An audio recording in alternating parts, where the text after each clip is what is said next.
Good afternoon दोस्तों। अनुष्ठान class के ऑनलाइन प्लेटफॉर्म में आपका स्वागत है। इस समय अनुष्ठान प्लेटफॉर्म में आपके लिए ज्योग्राफी की क्लासेस चल रही हैं। ज्योग्राफी की क्लासेस में हम पढ़ चुके हैं भारत के राज्य के साथ भारत के पूर्वोत्तर राज्यों के बारे में पढ़ चुके हैं। पूर्वोत्तर राज्यों के साथ साथ हमने पढ़ा है भारत के केंद्र शासित प्रदेश।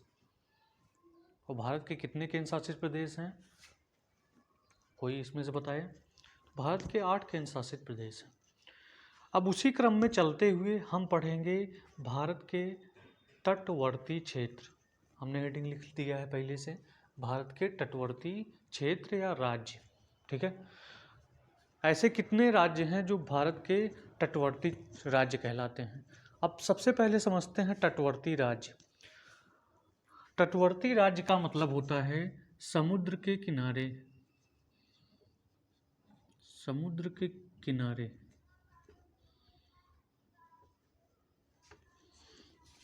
जो राज्य हैं वो तटवर्ती राज्य होंगे।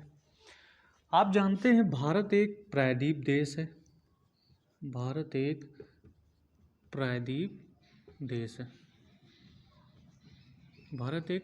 देश है। प्रायद्वीप का मतलब होता है तीन ओर जल से घिरा क्षेत्र। तीन ओर जल से घिरा क्षेत्र। तो अब तीनों ओर क्या होंगे? भारत के राज्य होंगे। ठीक, भारत एक प्रायद्वीप देश है तो तीन ओर जल से घिरा क्षेत्र होगा और तीनों ओर भारत के क्या होंगे? राज्य होंगे। तो उन्हीं और वो राज्य समुद्र के किनारे हैं तो वो होंगे भारत के तटवर्ती राज्य। तो आइए भारत के तटवर्ती राज्य समझते हैं, इसके बारे में और गहनता से अध्ययन करते हैं और देखते हैं भारत के कितने तटीय राज्य हैं,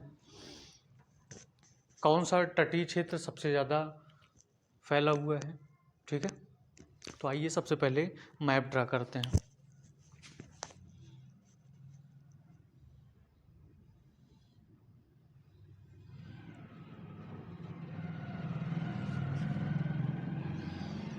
ठीक है,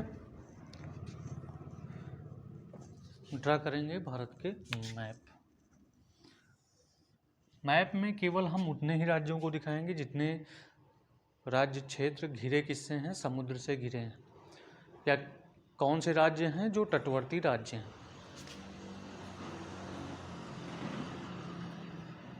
ठीक है, तो ये भारत का निचला क्षेत्र है जो समुद्र के किनारे बसा हुआ है। ठीक है, तो अब देखिए तटीय राज्य समझते हैं।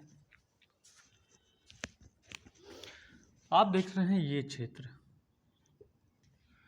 ये क्षेत्र गुजरात का क्षेत्र है। तो पहला राज्य जो तटवर्ती राज्य में आता है गुजरात आता है। पहला राज्य कौन सा आता है? गुजरात आता है। गुजरात के नीचे चलेंगे तो यहाँ पर आता है महाराष्ट्र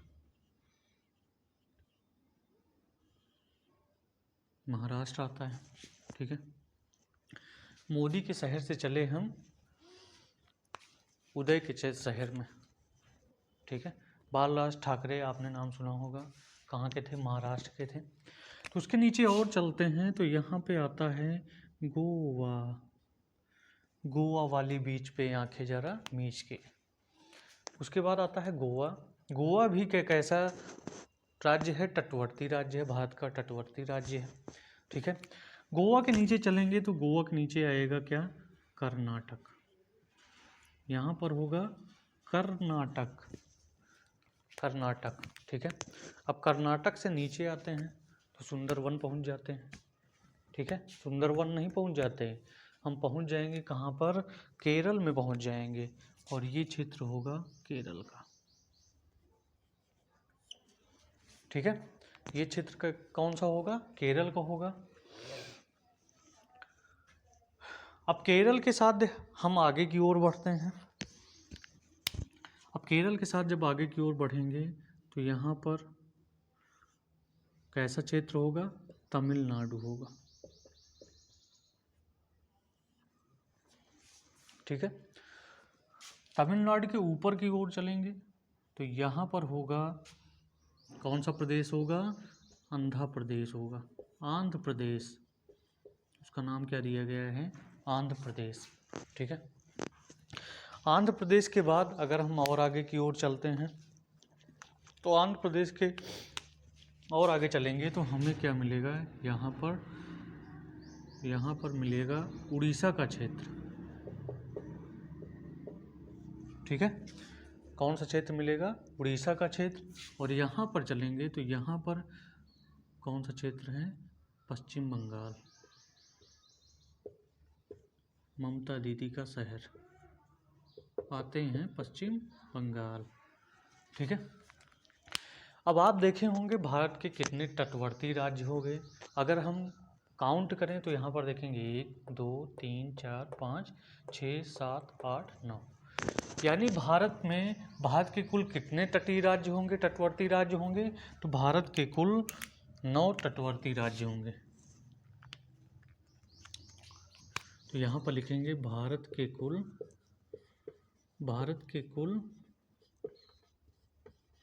9 तटवर्ती राज्य। कितने राज्य होंगे, 9 तटवर्ती राज्य होंगे। भारत में कुल कितने तटीय राज्य होंगे, तटवर्ती राज्य, 9 तटवर्ती राज्य। अब आगे की ओर इसी क्रम में चलते हैं तो आप देखेंगे गुजरात का ये पूरा क्षेत्र आ जाता है। ठीक है, अगर ये पूछा जाए सर्वाधिक तटीय रेखा वाला राज्य कौन सा है, सर्वाधिक तट रेखा देखिए अब कहाँ पर बनेगा, ये महाराष्ट्र का क्षेत्र होगा, ये हो गया गोवा का क्षेत्र। ठीक है, ये महाराष्ट्र का क्षेत्र हो गया, ये गोवा के बाद क्या आता है, कर्नाटक का, कर्नाटक के बाद केरल, और केरल के बाद ये तमिलनाडु, तमिलनाडु के बाद आंध्र प्रदेश, ये आंध्र प्रदेश का क्षेत्र है, ये उड़ीसा है और ये पश्चिम बंगाल। ठीक है, तो आप देखेंगे सर्वाधिक तटीय रेखा वाला राज्य जो दिख रहा है, कौन सा राज्य दिख रहा है, गुजरात। ठीक है, कौन सा राज्य दिख रहा है, गुजरात दिख रहा है। तो सर्वाधिक तटीय रेखा वाला राज्य होगा गुजरात। ठीक है, अगर न्यूनतम की बात करें तो न्यूनतम की बात करेंगे तो सबसे कम तट रेखा वाला जो राज्य पूछा जाएगा, तो सबसे कम तटरेखा वाला जो राज्य होगा वो आपका होगा गोवा। सबसे कम तट रेखा वाला जो राज्य होगा वो गोवा होगा। ठीक है, आइए मेंशन कर देते हैं, तो लिखेंगे सर्वाधिक तटीय रेखा वाला राज्य, वो राज्य होगा गुजरात। ठीक है, अगर पूछा जाए सबसे कम तटीय रेखा वाला राज्य, तो उसमें आप जानते हैं गोवा वाली बीच पे आंखें जरा मीच के, वहाँ पर होगा क्या आपका, गोवा। ठीक है, अब दिशा की बात करते हैं। भारत जानते हैं, भारत की ये इधर वाली जितने क्षेत्र हैं वो पश्चिम दिशा होगी। अगर इसको हम बीच से डिवाइड कर दें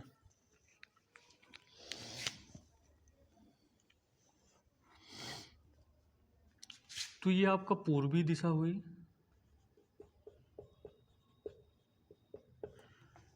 कैसी दिशा हुई, पूर्वी दिशा हुई, और इधर वाला भाग आपका पश्चिमी क्षेत्र हुआ या पश्चिमी दिशा। अब इस क्रम में भी क्वेश्चन बनता है कि भारत के पश्चिम दिशा में सर्वाधिक तटवर्ती या तटीय रेखा वाला राज्य कौन सा होगा, तो पश्चिम दिशा में सर्वाधिक तटीय रेखा वाला राज्य होगा गुजरात। ठीक है, और पश्चिम दिशा में ही सबसे कम तटवर्ती रेखा वाला राज्य कौन सा हो जाएगा, सबसे कम तटवर्ती रेखा वाला राज्य होगा वो होगा गोवा। पश्चिम दिशा की बात करें, अगर सबको ऑल ओवर 9 राज्यों को मिला के बात करें तो सबसे कम तटीय रेखा वाला राज्य गोवा होगा, सर्वाधिक तटीय रेखा वाला राज्य गुजरात होगा। ठीक है, अब इसी दिशा में अगर पूर्वी दिशा की बात करें तो पूर्वी दिशा में सर्वाधिक तटीय रेखा वाला राज्य कौन सा होगा, तो सर्वाधिक तटीय रेखा वाला राज्य होगा आपका आंध्र प्रदेश। कौन सा राज्य होगा, आंध्र प्रदेश। और सबसे कम तटवर्ती रेखा वाला राज्य पूर्वी दिशा में कौन सा होगा? तो पश्चिम बंगाल होगा। सबसे कम तटवर्ती वाला राज्य पूर्वी दिशा में कौन सा होगा? पश्चिम बंगाल होगा। ठीक है, तो ये भी क्वेश्चन हम लिख लेते हैं।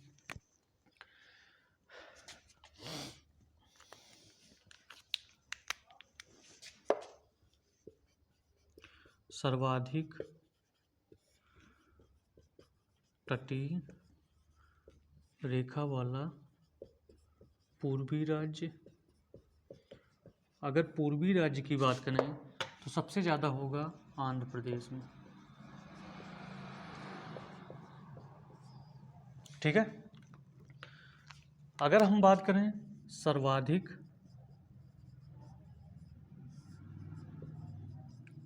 तटीय रेखा वाला, अब सर्वाधिक ना बात करके न्यूनतम बात करेंगे, या सबसे कम तटीय रेखा वाला पूर्वी राज्य की बात करें तो पूर्वी राज्य कौन सा होगा? आप यहाँ पे देखेंगे पूर्वी राज्य कौन सा होगा? पूर्वी राज्य होगा पश्चिम बंगाल।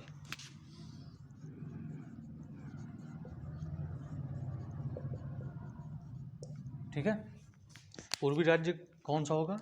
पश्चिम बंगाल होगा। सर्वाधिक तटीय रेखा वाला राज्य गुजरात होगा। अगर पश्चिमी दिशा की बात करें तब भी गुजरात होगा।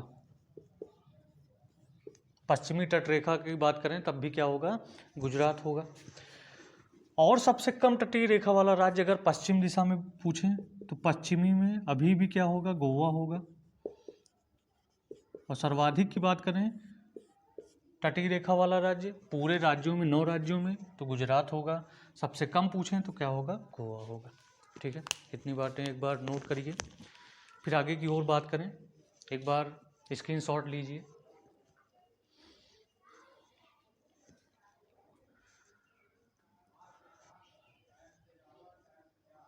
स्क्रीनशॉट लेने के बाद अब हम आगे की ओर बढ़ते हैं।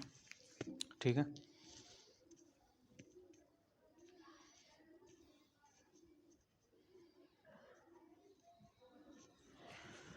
अब यहाँ पे ऐसे भी क्वेश्चन पूछा जाता है कि सबसे कम तटीय रेखा लंबाई वाला राज्य कौन सा होगा?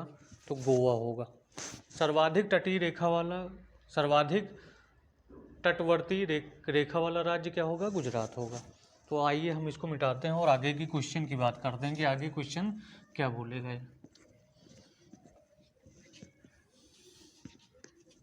कि एग्जामिनर क्या चाहता है, हमें कैसे क्वेश्चन चाहता है। ठीक है, अब देखिए अगर शीर्ष तटवर्ती रेखा के क्रम को पूछा जाए तो शीर्ष तटवर्ती रेखा वाले राज्यों का क्रम क्या होगा? राज्यों का जो क्रम होगा वो निम्न प्रकार से होगा। सर्वाधिक जानते हैं, सर्वाधिक कौन सा होता है? पश्चिम दिशा में तो गुजरात, तो सबसे ज़्यादा पहले बात होगा गुजरात का। ठीक है, गुजरात के बाद इसका क्रम होगा आंध्र प्रदेश। केवल हम 4 राज्यों में पढ़ेंगे। ठीक है, गुजरात के बाद आंध्र प्रदेश हुआ, आंध्र प्रदेश के बाद तमिलनाडु हुआ। ठीक है, शीर्ष तटवर्ती 4 तटवर्ती रेखा वाले राज्यों की अगर क्रम की बात करें तो पहला गुजरात होगा, दूसरा क्या होगा? आंध्र प्रदेश होगा, और तीसरा क्या होगा? तमिलनाडु। ठीक है, तीसरा क्या होगा? तमिलनाडु होगा। ठीक है, एक बार स्क्रीनशॉट लीजिए, जल्दी करिए, जल्दी जल्दी। अब हम बात करते हैं आगे की ओर, और आगे की ओर बात करते हैं तो यहाँ पर आप देखें केंद्र शासित प्रदेश है, एक लक्षद्वीप है, और यहाँ पर अगर बात करें यहाँ पर तो यहाँ पर आप जानते हैं अंडमान निकोबार।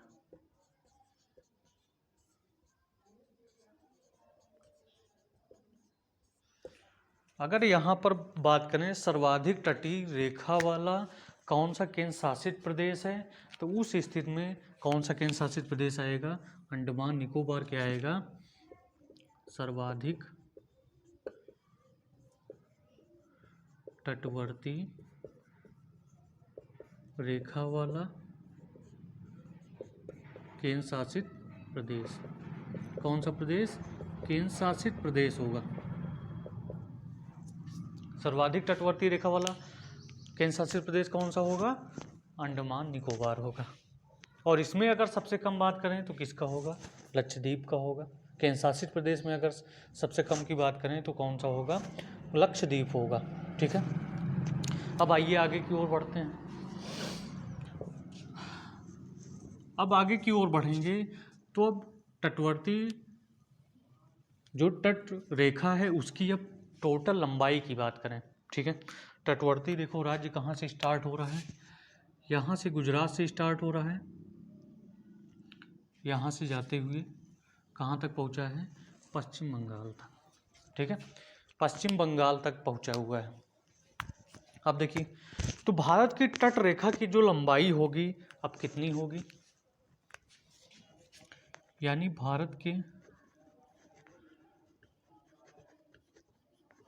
तट रेखा की लंबाई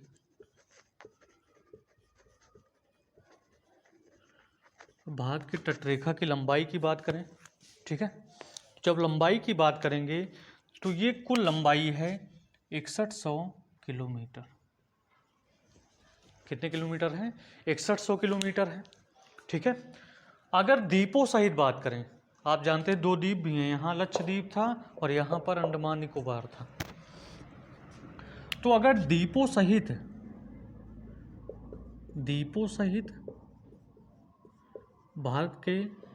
भारत की तट रेखा की लंबाई उस स्थिति में देखिए कितनी हो जाएगी। उस स्थिति में तट रेखा की लंबाई जो होगी वो लंबाई होगी 75 15.5। ठीक है, ये लगभग में है, कभी कभी लिखा जाता है 75 16 भी लिखा होता है ऑप्शन में। तो कौन सा सही होगा? 75 16 होगा अगर ये ऑप्शन में नहीं है तो। कभी कभी लिखा जाता है 7516.5 ये भी होता है। तो कोई भी ऑप्शन में आए तो तीनों सही माना जाएगा। ठीक है, तो आप देखते हैं यहाँ पर हमने क्या किया है, तटवर्ती राज्यों के बारे में बताया है और तटवर्ती राज्यों में जितने क्वेश्चन बनने थे वो सारे क्वेश्चन हमने इसमें लिख दिए हैं।